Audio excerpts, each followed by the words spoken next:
Hi అండి, this is Varalakshmi. ఈరోజు కారంతో తినాలనిపించింది. చూడండి, చిన్నప్పుడు ఎప్పుడో తిన్నా, అంటే మధ్య మధ్యలో కూడా తింటా. చాలా టేస్టీగా ఉంటుంది. ఇంకా ఆనియన్ లేదు అండ్ కొంచెం సాల్ట్ వేసుకోవాలి. ఈ కారం కొనుక్కున్నది, మనం పట్టించుకున్నది అయితే ఇంకా కొంచెం. నీ చపాతీ చెల్లి తింటుంది నాన్న. మా వారికేమో చపాతీ అండ్ గోకరకాయ. నేను వీడియోలు తీసుకున్నట్టే ఒక నిమిషం నువ్వన్నా ఆపవు.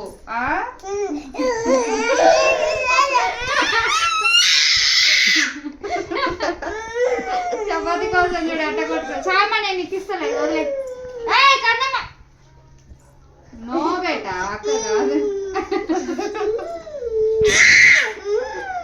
దేవుడా, ఇది రెండే తెచ్చి కానీ అక్క కాదు.